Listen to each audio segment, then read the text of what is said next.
ಏನಕ್ಕ full busy ಆಗ್ಬಿಟ್ಟಿದ್ಯಾ? ಆಗ್ಲೇಬೇಕಲ್ಲಪ್ಪ. ನಿನ್ನೆ ಮಾರ್ಕೆಟ್ಗೆ ಹೋಗಿದ್ವಿ. ನಿನ್ನೆ ಸ್ವಲ್ಪ ಈ ಬ್ಯಾಂಗಲ್ಸ್ ಎಲ್ಲ ಜೋಡ್ಸೋಕ್ಕಾಗಿರ್ಲಿಲ್ಲ. ನೋಡಿ, ಈ ಥರ ಪ್ಯಾಕ್ ಮಾಡಿರ್ತಾರೆ.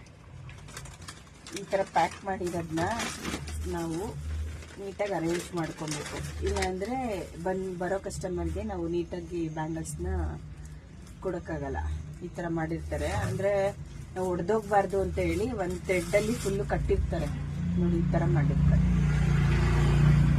ಈಗ ಇದನ್ನ ಕಟ್ ಮಾಡಬೇಕು ಥ್ರೆಡ್ನ.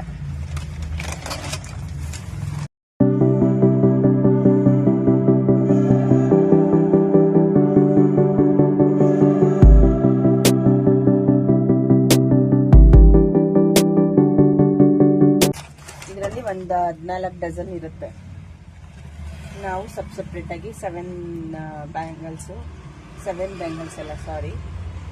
ಡಜನ್ಸು ಮತ್ತು ಇನ್ನೊಂದು 7 ಡಜನ್ಸು ಸಪ್ರೇಟ್ ಮಾಡಿ ಕಟ್ತೀನಿ. ಯಾಕೆಂದರೆ ಒಂದರಲ್ಲೇ ಕಟ್ಟಿದ್ರೆ ತುಂಬ ದೊಡ್ಡದಾಗಿ ಬರುತ್ತೆ. ಆಮೇಲೆ ಅಲ್ಲಿ ನಮ್ಮ ಈ ಶಾಪಲ್ಲಿ ಕೂಡ ಸ್ವಲ್ಪ ಸ್ಪೇಸ್ ಕಡಿಮೆ ಇರೋದ್ರಿಂದ ಇದನ್ನು ಡಬಲ್ ಡಿವೈಡ್ ಮಾಡ್ಕೊತೀನಿ.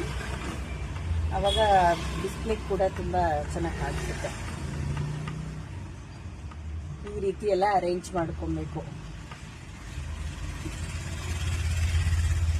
ಆಮೇಲೆ ಇನ್ನೊಂದು ವಿಷಯ ಏನು ಗೊತ್ತಾ, ಈಗ ಯಾರೆಲ್ಲ ಬಿಸ್ನೆಸ್ ಸ್ಟಾರ್ಟ್ ಮಾಡ್ತಿರ್ತಾರೋ ಹೊಸದಾಗಿ, ಅವ್ರಿಗೆ ನಾನು ಏನು ಹೇಳೋಕ್ಕೆ ಇಷ್ಟಪಡ್ತೀನಿ ಗೊತ್ತಾ, ವಿತೌಟ್ ನಾಲೆಡ್ಜು ಯಾರೂ ಬಿಸ್ನೆಸ್ ಸ್ಟಾರ್ಟ್ ಮಾಡಬಾರ್ದು. ಯಾಕೆ ಅಂದರೆ ಏನೂ ಗೊತ್ತಿಲ್ಲದಲೇ ಬಿಸ್ನೆಸ್ನ ಸ್ಟಾರ್ಟ್ ಮಾಡಿದ್ರೆ ನಿಮಗೆ ಲಾಭ ಮಾಡೋದು ಹೇಗೆ ಅಂತಲೂ ಗೊತ್ತಾಗಲ್ಲ.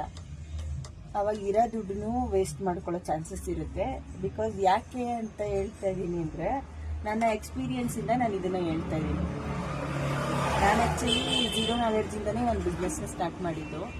ಗೊತ್ತಾಗದೆ ನಾನು ಕೆಲವು ಕಡೆ ನಾನು ಬಿಸ್ನೆಸ್ನ ಲಾಸ್ ಮಾಡ್ಕೊಂಡಿದ್ದೀನಿ. ಅದಕ್ಕೆ ಇವಾಗ ಯಾರೆಲ್ಲ ಹೊಸದಾಗಿ ಬಿಸ್ನೆಸ್ ಸ್ಟಾರ್ಟ್ ಮಾಡ್ತಿದ್ದೀರೋ ಅವರಿಗೆ ಆ ರೀತಿ ಆಗೋದು ಬೇಡ ಅಂತಲೇ ನಾನು ಈ ರೀತಿ ನಿಮಗೆ ಟಿಪ್ಸ್ನ ಕೊಡ್ತಾ ಇದ್ದೀನಿ.